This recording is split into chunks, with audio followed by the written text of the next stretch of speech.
I'll get going. In terms of this pre-season match you've got coming up on Sunday, what are the chances of Jez Litton and Jesse Sue being involved? Yeah, they'll play. So Jez Litton, we won't start him because we want to, being a friendly, we'll probably move people around in different positions. So we don't want to put Jez on, take him off, and then put him back on again. So Jez at this stage will start the second half. If he could play, unlimited minutes, we'd start him. Matt Parcell at this stage will start, but Matty's obviously expecting and waiting for his first child to be born. So that could happen any moment. So obviously that's the most important thing in his life and massive occasion. So it might be unlikely that he'll play, but then we've also got Reece Butterworth that I thought played well last week, who can definitely do a job and will do a job for us this weekend. And Jesse as well? Yeah, Jesse will play. So Jesse's pretty similar. He'll only play one stint. We don't want to sort of get him on and off and then cool him down and then put him back on again. So, at this stage, it'll be, a good stint before, or a decent stint before halftime, and then after halftime, more than likely that'll be it for him. And then looking slightly further ahead, I know Sam Luckley is expected to be out for this game. When are you looking at a return for him from injury? Ideally, round 2 would be nice, but at this stage, it's probably more looking like sort of round 3, going through everything at the moment that he needs to. And then you never know until you sort of build up his running and volume and that type of thing. And then you get a better indication then. But at this stage, I'm looking at round 2 and hopefully round 2, but could be round 3. You had a number of younger players involved in the first pre-season game against Sheffield Eagles. How many of them will keep their place in the squad for this one? Yeah, there's a few who've been rewarded. I thought Zach Fishwick and Leo Tennyson, especially, I thought Leo was very strong. So they'll be rewarded. They gave us a lot of energy, those two. I thought they, were behind when they come on, and when they went off, we're in front. So they certainly did their part. As I said before, Reece Butterworth, who he's been one of the better trainers all pre-season. He come back in really good condition, and that's flowed into the way he's played. So he'll get another opportunity. And probably the standout performer for me on the weekend was Louis Gorman. So Louis would definitely get some minutes as well. It'll be a good opportunity for him. How big a role do you expect Louis to have this season? Oh, look, there's no rush or no expectation whatsoever. I'm looking at Louis in a year or two. Now, look, if that happens sooner rather than later, that's great for him and for us as a club. But, I'm certainly looking at Louis as a future star for this club. He's what KR's all about. He's a great kid on and off the field. He's as I've said it previously, when we go to Tenerife and you're flying through airports and you're dealing with the public, I look at all that sort of stuff, and Louis leads the way in his actions around that and how he holds himself, and so that's important to us. And then obviously he's transferred that to the way he's played on the weekend. We played him at fullback in training just by chance, and then I thought, this kid's got something. He's not overly tall, but he's extremely willing. He's fast, and he's got some nice skill there. So, we'll sort of persist with that and just see where that takes him. But certainly, there's no rush. I mean, development's a massive thing in rugby league. So you don't want to fast track players too much, especially when they haven't fully grown and developed. And Louis at that stage now, he's still developing and he's still growing, and we'll be patient with him. You've mentioned Reece Butterworth already. How did you think AJ Wallace did on debut as well? Yeah, I thought so. AJ played for Featherston in the game against Bradford, and probably wasn't one of his better games. Just before we went to Tenerife, but I thought it was a big improvement on the weekend. I thought he played well. He didn't look out of place. He scored a nice try there. He's a powerful back rower. He gives a little bit of point of difference because he's not your sort of straight up and down back rower. He likes to come back against the grain on change of angle type plays, and that's how he scored his tries. He's low to the ground, but he's very strong.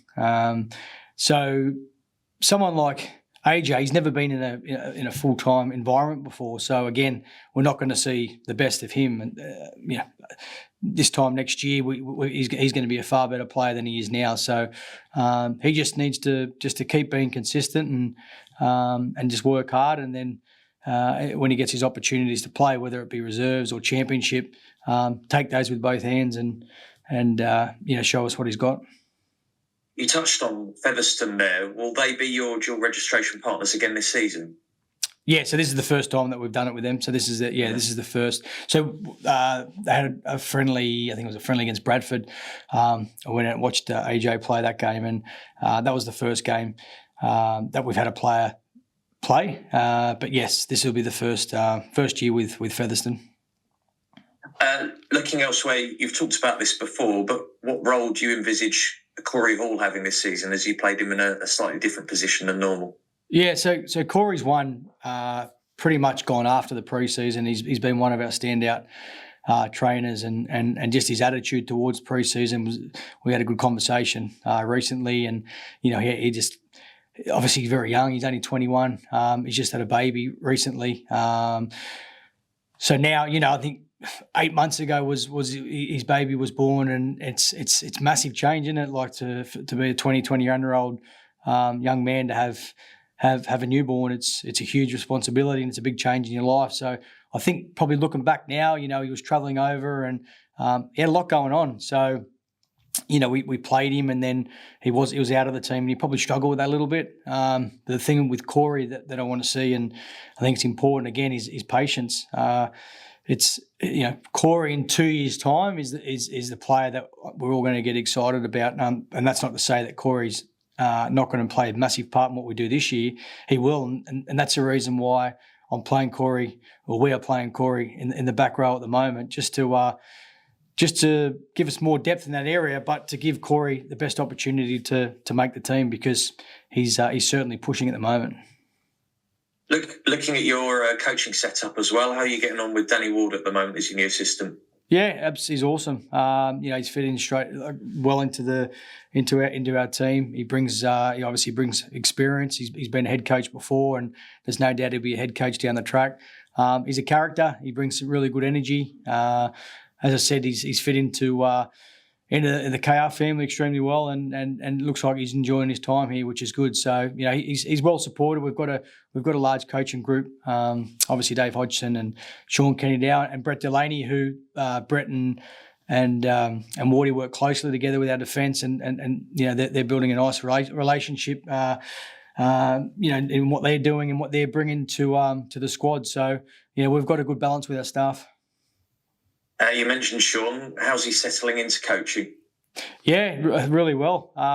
It was a funny one because he had 2 months off, or if he needed any more time, I was happy for him to start a little bit later. But he actually started earlier than all of us. He was at academy training before we started, and he's just been head down since he started. So obviously, it's all new to him, a lot of learning and development. But he's adding a lot to what we're doing.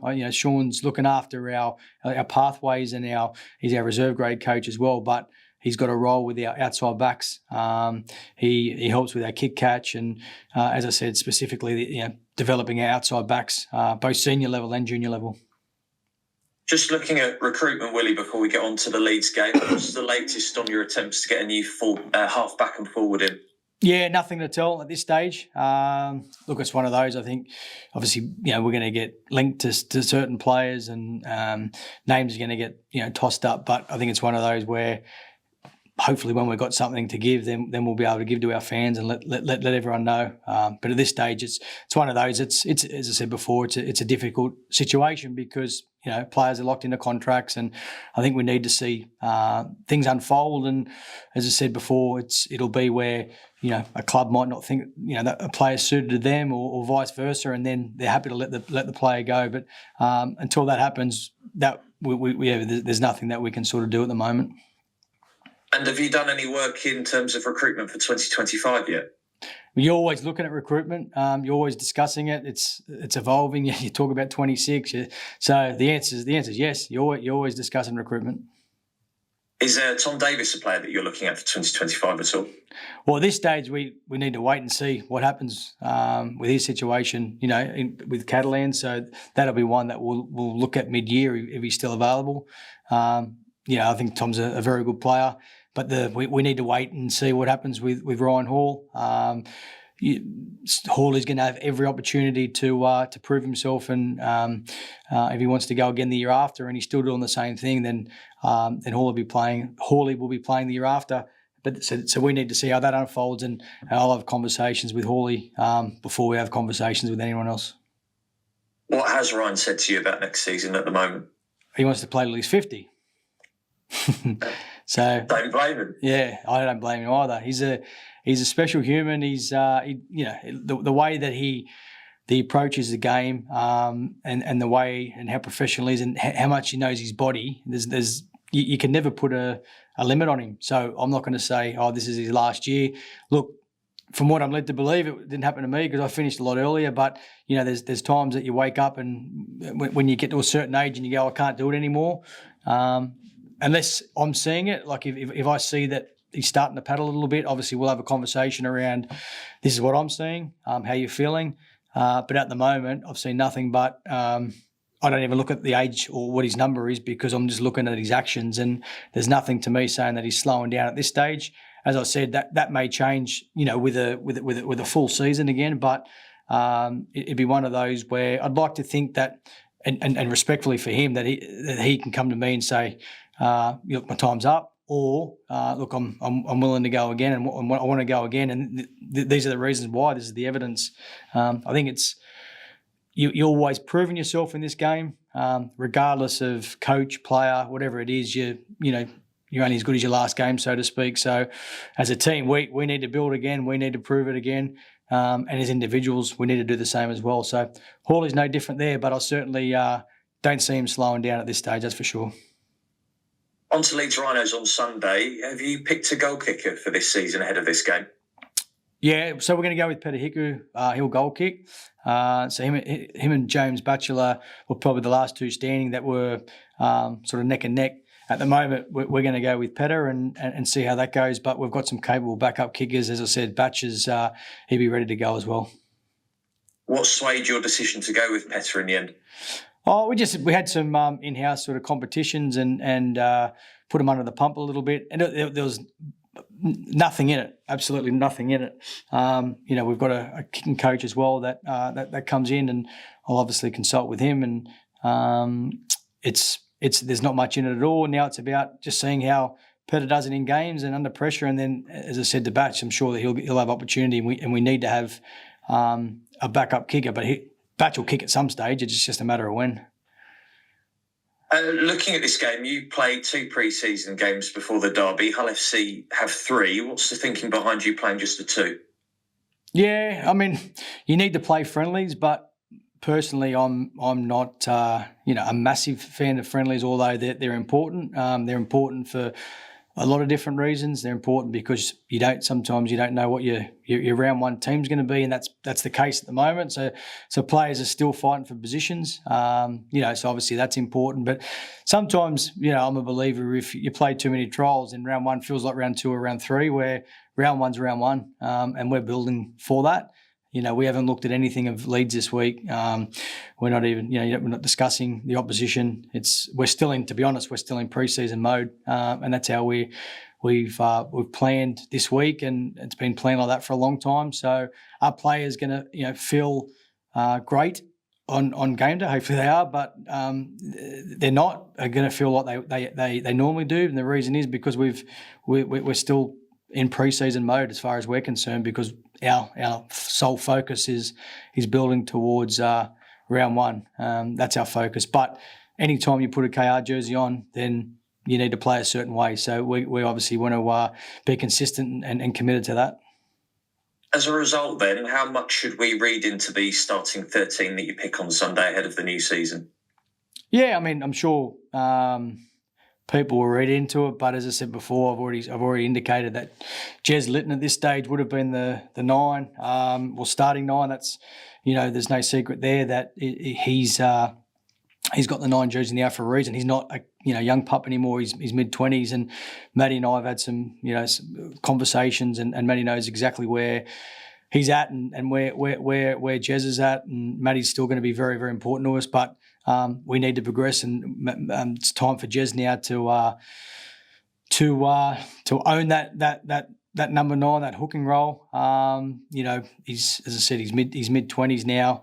He's played for England, so I think it's important now that he goes after it. Now, that can change, can't it? I mean, performances and different things around that can change. So he needs to be consistent if he does get that opportunity, or when he gets the opportunity. Now, whether that be round 1, because Jez has come back from his shoulder, that we need to work that out. It's one of those where if Jez starts at 9, he's ready to play and take that role. But overall, the 13, I mean, the guys in the first 13 have probably got the best opportunity, or first opportunity to cement that spot. But again, that can change pretty quickly. Just finally, before I pass the baton on, what are you looking to get out of this game as a head coach in terms of performance? Yeah, I just want to see individuals just transfer what they've done in the preseason, and we've worked hard. It's been a shortened preseason to what we've had in the past, but it's been a lot of quality. And I'm just looking for building those combinations. I think we've got a new halves pairing.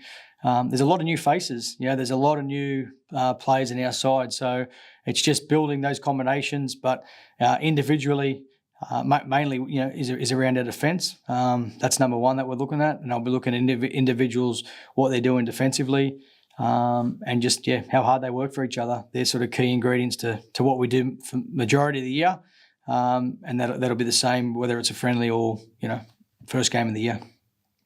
Willie, thanks for your time. Cheers, thank you. Hi, Willie. Just on Jez and Jesse, how much of a boost is it that not only seemingly they'll be in a position to play round 1, but the fact that they can get some minutes under the belt in this game? Because I think at certain points you weren't sure whether they would be able to play in this game at all, to be honest. Yeah, so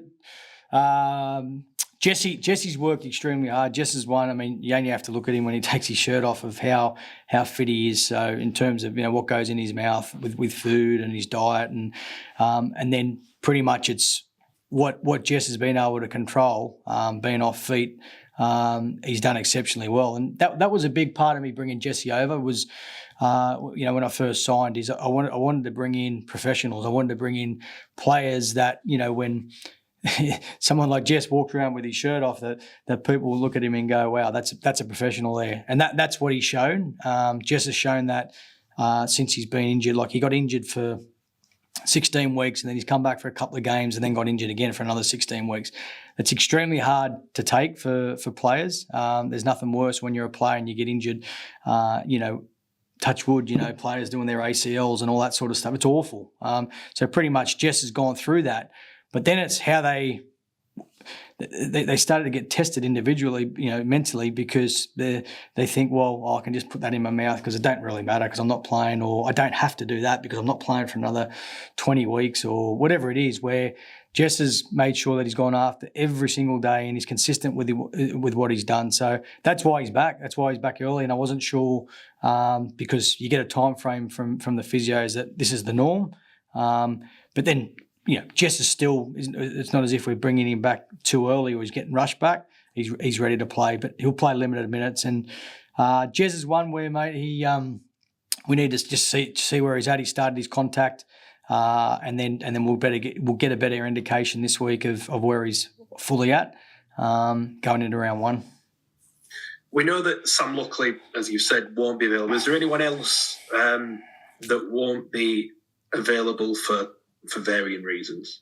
Yeah, so Kalepi won't play this weekend, but Kalepi will be on track for round 1. So he's had some issues with hamstrings in the past, and he's had a slight strain. But we definitely don't want to be taking any risk with Kalepi, and we're working towards round 1. Brilliant. I think that's everything covered for me. Cheers, mate. Cheers, Matt. Yeah, I'll cover my side. Willie. All good. Cheers, James. All good? Hey, Willie, all right? Hey, Sam. Just ask a couple, yeah. Yeah, cool, mate. Have you, obviously, you played a lot of the younger lads last week, and you've sort of alluded that it's going to be a bit stronger this week. Have you earmarked any players that you think you want to get those minutes into the season? So any sort of players that are destined for, like, Featherstone or on your dual reg or the Championship for a loan, have you sort of picks out which players you might send where and which ones you want to keep in and around the squad? Yeah, I mean, I think it's one of those where there's no doubt Championship's the next best competition. So wherever our players or whenever our players can play in the Championship, then we'd love them to play in that if they're not playing first team, until we get the reserves where it needs to be. I'm obviously a massive believer that our reserves needs to be the next best tier, next best competition. That's going to help development. It's going to help make things a lot easier in terms of transitions and that type of thing. But at the moment, the reality is the Championship's the next best tier. So we need our players playing and getting developed the best they can. So I suppose it's whether, Featherstone, our dual reg want certain players, but we'll have them ready for to play reserve grade or in Championship. As I said, someone like Reece Butterworth, depending on Matty's situation this week, he could end up playing 60 minutes at hooker this week, possibly. If Matty doesn't play, well, he'll only get a short spell. So, but I'm okay either way because he's a guy that we need to see against Super League teams to see where he's at, because I've seen him in a Championship level and he can handle it. So we just need to expose them to the best rugby possible. And if they're not playing Super League, and I think it's the Championship at this stage, which, as I said, I'd love to see that the reserve grade comp getting strengthened the way it should.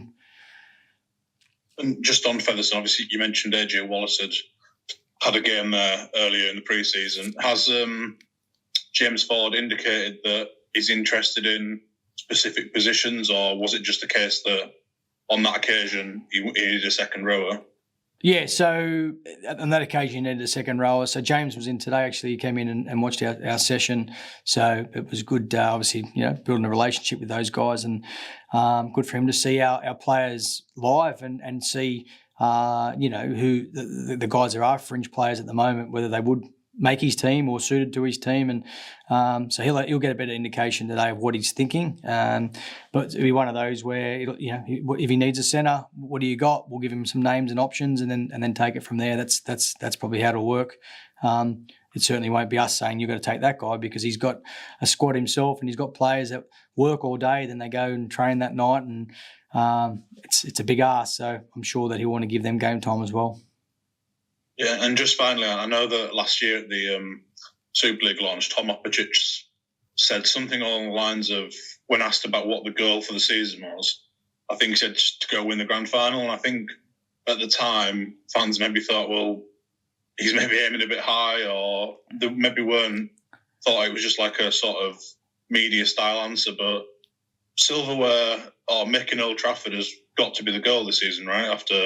You can only build on last season, and you were one win away from the Challenge Cup and one win away from Old Trafford. So is that the clear goal, or is it just improvement upon improvement week on week? Yeah, I mean, look, I can give cliche lines here and stuff like that, but look, I think when you're a professional coach or player, I don't know, I've been involved with teams when we've been terrible and we've won minimal games, but for me, and then I've been involved with teams that, making grand finals and close to making grand finals and that type of thing. You never go into a season, well, I don't believe you should be in professional sport if you don't want to achieve and try and win a competition or win silverware. Doing that's really hard. It's extremely hard. So, Tom saying that was real. That's not staged or whatever, because sometimes don't put the pressure on your team, and that's what players want to do. That's what coaches want to do. We want to win competitions. This club is working towards winning a competition. Now, we need to. We had a really good year last year, but we need to go and build that again. And I look at the competition. The competition is very even. Look at teams like Huddersfield, for example. I think Huddersfield will have a really good year this year. They've got Adam Clune, who I know well, and they're a good team. They were last year. They were only getting beat narrowly, but they've strengthened their team. Look at Leeds Rhinos. Lee Leopards have obviously strengthened their team again. We have. And then you look at the main sides, your Wigan, your St Helens and clubs like that. It's a really even competition. So for us to say, I'm not going to make a statement and say that, we're going to win the competition, but every team striving to win the comp, and we're no different. And that's what we don't talk about the end result so much. After we got beat in the Challenge Cup, it wasn't about, okay, we need to go make the semis now, or we need to do this. It was just a matter of improving, like you did say before, but improving on what we learnt in that Challenge Cup. And that's what I was most proud about last year, because we learnt from our wrongs we did in that game, and then we made up for it for 6 or 7 weeks, whatever it was, and then we put in one of our worst performances in the last game. So we need to improve from that last game, and we need to improve significantly if we're going to be there at the end, because we're not far away off from Old Trafford, but going by that game, we were still a long way off, if that makes sense. So, but we're getting there, mate. And you'll be all the better for those sort of experiences now as well, won't you? Yeah, there's no doubt. In terms of a feel when you look at a team and as a coach and you look around and you go, okay, where do you think obviously culture is a buzzword and a big word, but we've got some really good leaders, and we did lose a lot of leaders last year, but we've got some great leaders this year, and especially Elliot Minchella, the way he's leading the side as captain. It makes you feel comfortable of, we haven't kicked the ball off yet, but that we're heading in the right direction. Now it's about, we need to go do it. And we'll look to do that. Obviously, we've got a friendly this weekend, but really looking forward to that round 1 game against our rivals.